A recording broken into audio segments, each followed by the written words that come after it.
Here we are, Location Luxe. I'm your host, Alan Canas, and here in Season 1, we'll be focused on what we're calling the Great Lifestyle Migration. On each episode, I'll be right here in San Francisco, Silicon Valley. Over the last few decades, we've witnessed a great migration for employment and technology development. As such, the need and demand for homes has been among the highest in the country. These migration choices are giving people an extraordinary opportunity to explore new locations, amenities, and lifestyle options. And that's why we're here. Location Luxe.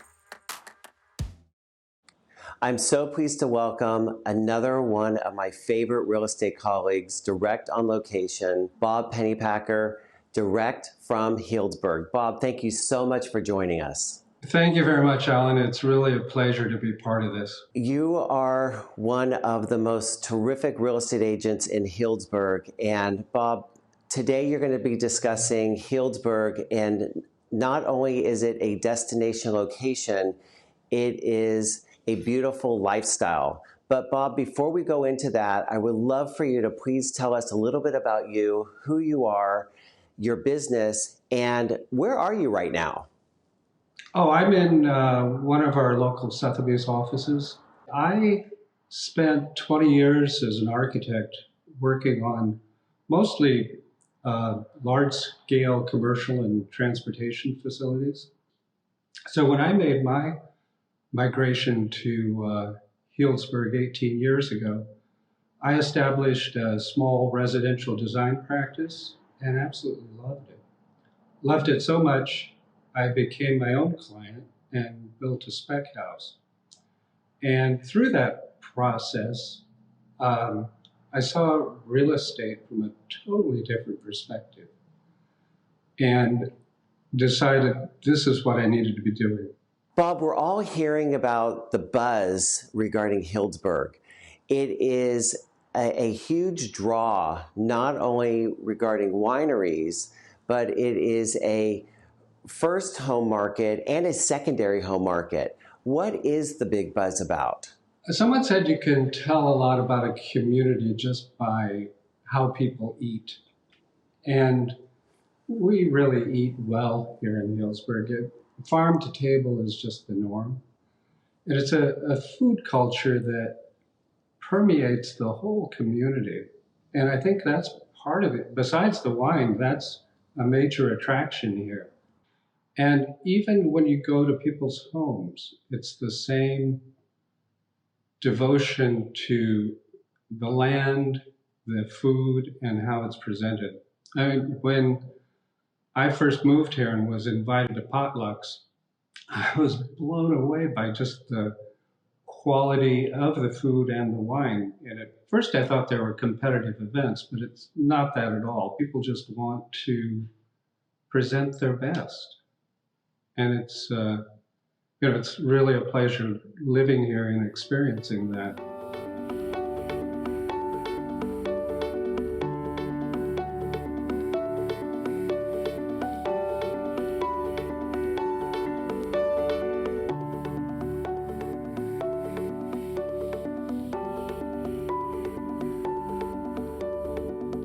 Once people get here, they understand how much we really have to offer. It's a very cycle-friendly environment. Just a few minutes from town, we have redwood forests and hiking trails. And during the summer, the Russian River is a huge draw with rafting and paddleboarding. There's so much to do here. And at the same time, like I think down in the Silicon Valley, they refer to Sonoma County as Slow-Noma because it gives everybody a chance to step back and relax. Bob, could you tell me a little bit about what the weather is like? Weather is beautiful. I think we're going to be in the 70s this week. Normally we have two seasons, just wet and dry. Oh, nice. It's a very gentle environment. Good for grapes. Beautiful. And tomatoes. Perfect for grapes and tomatoes. Let's dive a little bit more into the culture. Tell me about the schools, the resorts that are surrounding the area that people that are moving there are going to be interested in. So for the schools, what's kind of interesting is that populations in them had been decreasing over the last several years. I think basically because so many of the demographic that's moving here is older empty nester types. But what has been interesting since shelter in place happened and work from home, we've been getting a huge influx of young families, which is it's really nice to see because it's kind of rejuvenating the town. And as for resorts, I think, we're a town of about 11,000 people, and I think we have 1,400 hotel rooms so far. And right now, one of the big game changers is Montage has just opened a facility at the north end of town that's absolutely stunning. And they've done it so well because unless you know it's there, you'd never find it. So many of these hotels that come in, they're just kind of almost an eyesore. You have to wait for the landscaping to cover them up. But this was so well planned.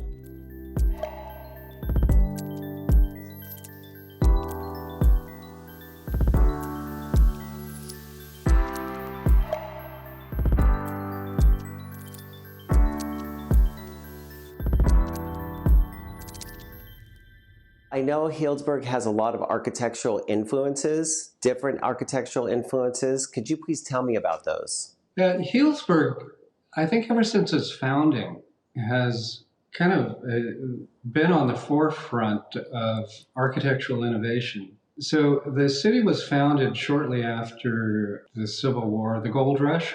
A lot of the people who came here were disillusioned gold miners who discovered that, the real gold was in the local real estate. It took off pretty quickly, and when it reached a population of only about 1,000, they built this massive neo-Romanesque city hall. Unfortunately, it was torn down in the 60s, but for that enthusiasm for civic architecture, to me, I think is just incredibly impressive. When you get out in the vineyards, it's very common to see, beautiful Mediterranean style homes. I mean, everybody went through the Tuscan phase across the country, but when it's really well done, it's stunning.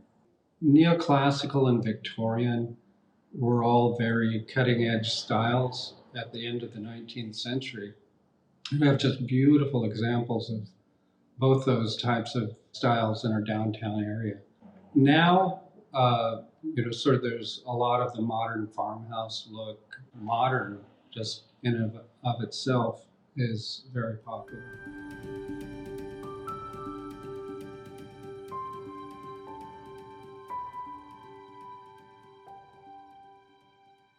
Bob, tell me, where are most of the buyers coming from? Where are you seeing them coming from today? I'd say most of our buyers are coming from San Francisco, the Peninsula, the South Bay, some from the East Bay. We get quite a few from Los Angeles as well, and we have plenty of East Coast people who've moved here. But most of them is Bay Area. How easy is it to get to and from Healdsburg from other areas of the country? There's the Sonoma County airport that is about 20 minutes away, and it has flights to Portland, Denver, LA, Seattle. So what a lot of people do is fly to one of those hubs if they're going across country or long haul flights. If they prefer San Francisco or Oakland, those are also possibilities. Those are about an hour and a half away though. I just love the logo for this airport. It just says so much about the vibe in Sonoma County. It was named after Charles Schultz. And basically, we take life really seriously here because it's just so much fun. I love it. Bob, what are the different price points in Healdsburg and the surrounding areas?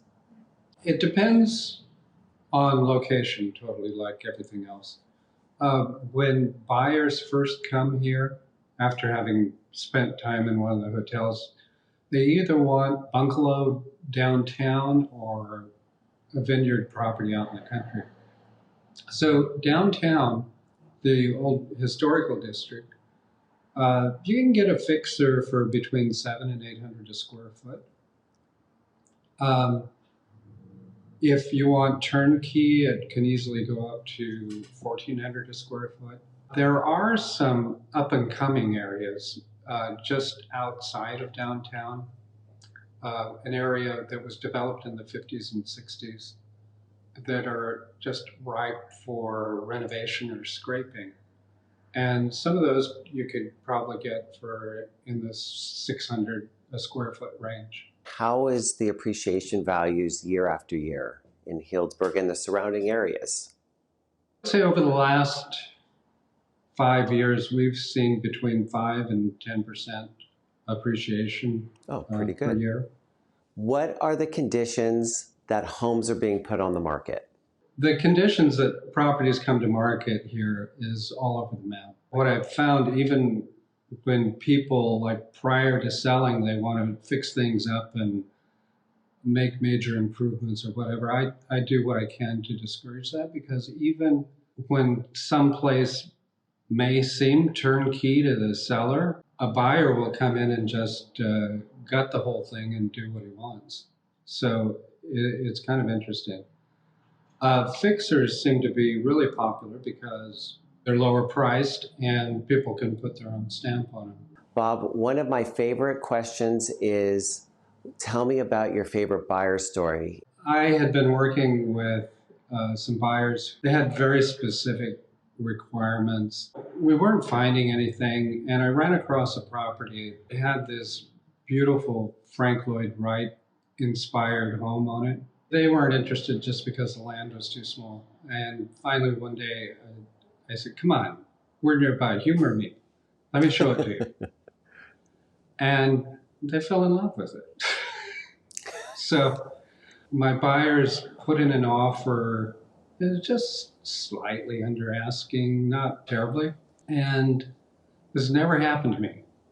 The sellers came back with a counteroffer that was $20,000 less than what we had offered. Wow. So everybody was happy, needless to say. I'll bet you they were. Bob, thank you so much for joining us. Thank you, Alan.